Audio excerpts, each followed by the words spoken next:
The night train at Deoli by Ruskin bond. Narrator కళాశాలలో ఉన్నప్పుడు అతను తన వేసవి సెలవులకు డెహ్రాలోని తన అమ్మమ్మ ఇంట్లో గడిపేవాడు.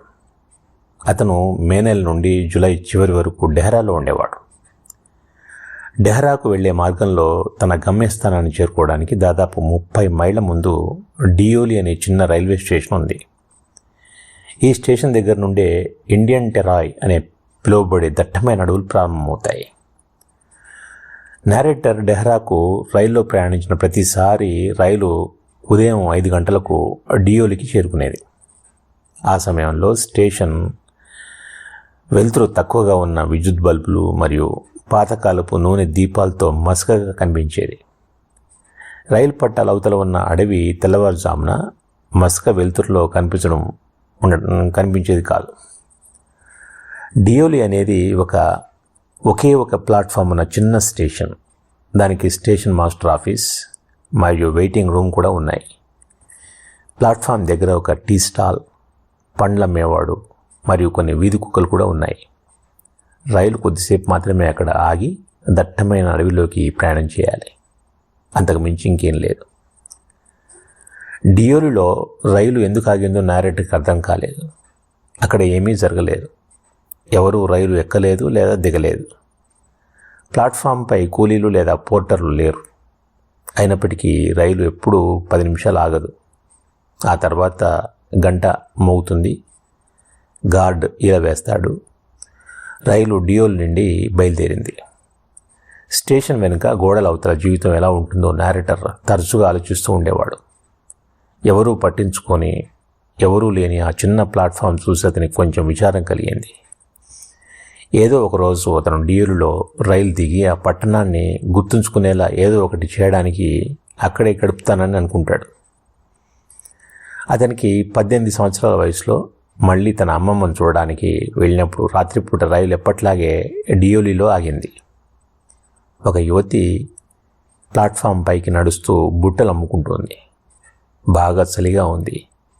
ఆమె భుజాలపై శాలువా కప్పు ఉంది. ఆమె వేసుకున్న బట్టలు చాలా పాతవి. కాళ్లకు చెప్పులు లేవు. అయినప్పటికీ ఆమెలో ఏదో ఒక గ్రేస్ మరియు డిగ్నిటీ అతనికి కనిపించాయి. ఆమె నేరేటర్ విండో వద్దకు వచ్చినప్పుడు అక్కడ ఆగిపోయింది.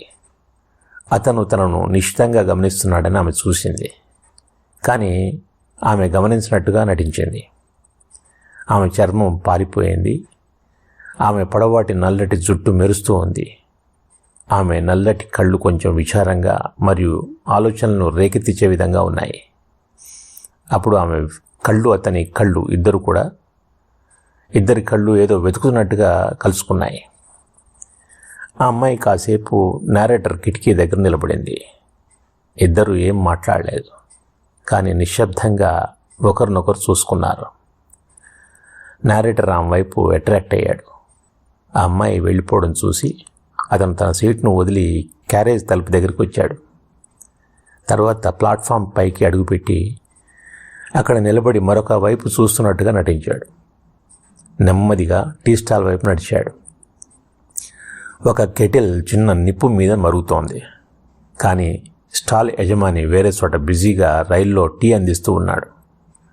అప్పుడే ఆ అమ్మాయి నిశ్శబ్దంగా అతన్ని అనుసరించి స్టాల్ వద్దకు వచ్చింది. ఆమె మెల్లగా బుట్ట కొనాలనుకుంటున్నారా అని అడిగింది. ఆమె ఇంకా ఏముందంటే బుట్టలు చాలా నాణ్యతతో ఉన్నాయని మరియు మంచి వెదురుతో తయారు చేయబడిందని ఆమె అతనికి చెప్పింది. నేరేటర్ తనకు అది వద్దు అని చెప్పి బదులిచ్చాడు. వారు నిశ్శబ్దంగా నిలబడి చాలాసేపు ఒకరినొకరు చూసుకున్నారు. అప్పుడు అమ్మాయి మళ్ళీ అడిగింది, అతనికి నిజంగా బుట్ట వద్దా అని నిర్ధారించుకోవడానికి. ఈసారి అతను ఒకటి తీసుకోవడానికి అంగీకరించాడు. అతని పైన ఉన్న బుట్ట తీసుకొని ఆమెకు ₹1 ఇచ్చాడు. ధైర్యం చేసి ఆమె వేళ్ళని తాకాడు. ఆమె ఏదో చెప్పబోతుండగా గార్డు ఈల వేశాడు. ఆమె ఏదో మాట్లాడింది. కానీ ఆమె మాటలు రైలు గంట శబ్దం మరియు ఇంజన్ నుండి వచ్చే ఆవిరి శబ్దంలో కలిసిపోయాయి. నేరేటర్ త్వరగా తన కంపార్ట్మెంట్కి పరిగెత్తవలసి వచ్చింది. అతను లోపలికి వెళ్ళగానే రైలు కాలడం ప్రారంభించింది. రైలు కదలడం ప్రారంభించగానే నేరేటర్ అమ్మాయిని చూస్తూనే ఉన్నాడు. ప్లాట్ఫామ్ నెమ్మదిగా కనిపించకుండా పోయింది. ఆ అమ్మాయి ఒంటరిగా నిలబడి కదలకుండా అతని వైపు చూస్తూ నవ్వుతూ ఉంది. సిగ్నల్ బాక్స్ అతని దృష్టిని అడ్డుకునే వరకు అతను ఆమెను గమనిస్తూనే ఉన్నాడు. ఆపై దట్టమైన అడవి స్టేషన్ని దాచిపెట్టింది. కానీ అతని మనసులో ఆమె ఒంటరిగా నిలబడి ఉండడం అతను ఇంకా చూడగలుగుతున్నాడు. మిగిలిన ప్రయాణం మొత్తం నేరేటర్ మేల్కొనే ఉన్నాడు. అతను అమ్మాయి ముఖం మరియు ఆమె లోతైన మెరుస్తున్న కళ్ళ గురించి ఆలోచించకుండా ఉండలేకపోతున్నాడు. కానీ అతను డెహ్రా చేరుకున్నప్పుడు ఆ సంఘటన జ్ఞాపకాలు మసకబారడం ప్రారంభించాయి. ఎందుకంటే ఇతర విషయాలు అతన్ని బిజీగా ఉంచేశాయి. 2 నెలల తర్వాత తన సెలవుల నుండి తిరిగి వస్తున్నప్పుడు అతను మళ్ళీ ఆ అమ్మాయిని గుర్తు చేసుకున్నాడు. రైలు డియోలి దగ్గర రాగానే అతను ప్లాట్ఫామ్పై ఆమె కోసం వెతికాడు. ఆమె నడుచుకుంటూ రావడం చూసినప్పుడు అతనికి అకస్మాత్తుగా ఉత్సాహం కలిగింది. అతను త్వరగా రైలు నుండి కిందికి దూకి ఆమె వైపు చేయి ఊపాడు. ఆ అమ్మాయి అతను చూసి నవ్వింది. అతను తనను గుర్తుపట్టాడని ఆమె సంతోషంగా ఉంది. ఆమె కూడా తనను గుర్తుపట్టిందని అతను సంతోషంగా ఉన్నాడు. చాలా కాలం తర్వాత పాత స్నేహితులు కలిసినట్లు ఇద్దరూ ఆనందంగా ఉన్నారు. ఈసారి ఆమె రైల్లో బుట్టలు అమ్ముతూ నడవలేదు. బదులుగా ఆమె నేరుగా టీ స్టాల్కు వచ్చింది. ఆమె చీకటి కళ్ళు కాంతితో మెరిశాయి. వారు మొదట మాట్లాడుకోలేదు, కానీ వారి నిశ్శబ్దం ఏదో ఒక అనుభూతితో నిండి ఉంది. వారు తమ కళ్ళ ద్వారా ప్రతిదీ మాట్లాడుతున్నట్టుగా. నేరేటర్ అకస్మాత్తుగా అమ్మాయిని తనతో పాటు రైల్లో తీసుకెళ్లాలనే బలమైన కోరిక కలిగింది. డియోలి ప్లాట్ఫామ్పై ఒంటరిగా నిలబడి ఆమె మళ్ళీ అదృశ్యం కావడం చూడాలనే ఆలోచన భరించలేంది.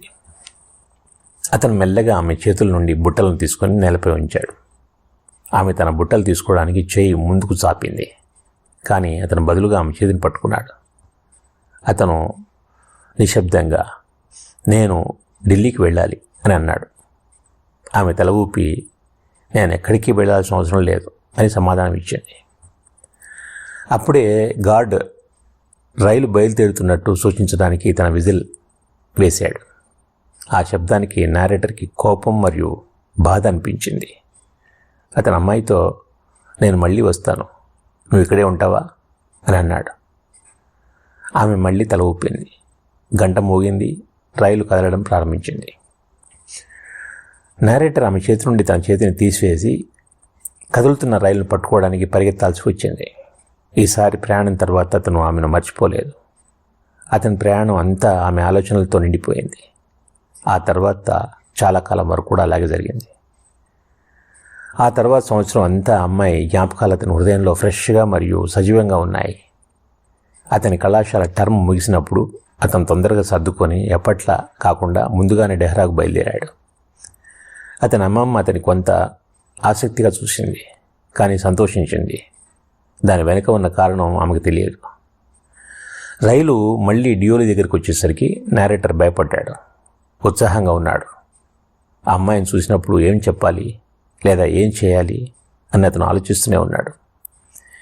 ఈసారి ఆమె ముందు నిశ్శబ్దంగా నిస్సహాయంగా నిలబడడానికి అతను ఇష్టపడలేదు. అతను తన భావాలను వ్యక్తపరచాలని నిశ్చయించుకున్నాడు. రైలు డియోలు చేరుకుంది. అతను ప్లాట్ఫామ్ చుట్టూ పైకి కిందికి చూశాడు, కానీ ఆ అమ్మాయి ఎక్కడా కనిపించలేదు. అతను రైలు దిగి ప్లాట్ఫామ్పై నిలబడ్డాడు. చాలా నిరాశ చెందాడు. ఏదో తప్పు జరిగినట్టుగా ఒక వింత మరియు భారమైన అసౌకర్య భావన అతని హృదయాన్ని నింపింది. నేరేటర్ అమ్మాయిని కనుగొనడానికి తాను ఏదో ఒకటి చేయాలి, ఏదైనా చేయాలని భావించాడు. కాబట్టి అతను త్వరగా స్టేషన్ మాస్టర్ దగ్గరికి పరిగెత్తి ఇక్కడ బుట్టలు అమ్మే అమ్మాయి మీకు తెలుసా అని అడిగాడు. కానీ స్టేషన్ మాస్టర్ ఆమె తనకు తెలియదని బదులిచ్చాడు మరియు రైలు బయలుదేరుతున్నదని వెంటనే రైలు ఎక్కమని చెప్పాడు. అయినప్పటికీ నేరేటర్ ప్లాట్ఫామ్ పైనే ఉండి అశాంతిగా పైకి కిందికి చూస్తూనే ఉన్నాడు. దానిపై నడిచాడు. అతను రైలింగ్ దాటి స్టేషన్ యార్డ్లోకి చూశాడు, కానీ అతనికి కనిపించింది మామిడి చెట్టు మరియు దుమ్ముతో నిండిన రహదారి మాత్రమే. ఆ రోడ్డు అడవిలోకి అదృశ్యమైంది. ఆ రహదారి ఎక్కడికి దారితీస్తుందో మరియు దానికి ఆమెతో ఏదైనా సంబంధం ఉందా అని అతను ఆలోచిస్తూ ఉన్నాడు. రైలు స్టేషన్ నుండి బయలుదేరడం ప్రారంభించగానే అతను పరిగెత్తి తన కంపార్ట్మెంట్లోకి తిరిగి దూకవలసి వచ్చింది. తర్వాత రైలు అడవి గుండా వేగంగా వెళ్తుండగా అతను నిశ్శబ్దంగా కిటికీ దగ్గర కూర్చుని లోతైన ఆలోచనలో పడ్డాడు. అతను తనను తాను ప్రశ్నించుకుంటూనే ఉన్నాడు. అతను 2 సార్లు మాత్రమే చూసిన అమ్మాయిని కనుగొనడానికి నిజంగా ఏం చేయగలడు? వారు చాలా అరుదుగా మాట్లాడుకున్నారు. అతనికి ఆమె పేరు కూడా తెలియదు. అయినప్పటికీ అతను ఆమె పట్ల ఒక వింతైన ఆప్యాయతను అనుభవించాడు. అతను ఇంతకుముందు అనుభవించిన దానికంటే భిన్నమైన ఫీలింగ్ అతనికి కలిగింది. అతను డెహ్రా చేరుకుని తన అమ్మమ్మతో ఉన్నప్పుడు ఆమె మునుపట్ల సంతోషంగా లేదు. ఎందుకంటే అతను కేవలం 2 వారాలు మాత్రమే ఉన్నాడు. అతను అశాంతిగా, అసౌకర్యంగా మరియు ఇష్టంగా ఉండలేకపోయాడు. కాబట్టి అతను డియోలి గుండా వెళ్ళినప్పుడు ఆ అమ్మాయి గురించి మరిన్ని ప్రశ్నలు అడగాలనే ఆలోచనలతో ఉన్నాడు. అతను మళ్ళీ డియోలి చేరుకున్నప్పుడు పాత స్టేషన్ మాస్టర్ వారం క్రితమే బదిలీ అయ్యారని తెలుసుకున్నాడు.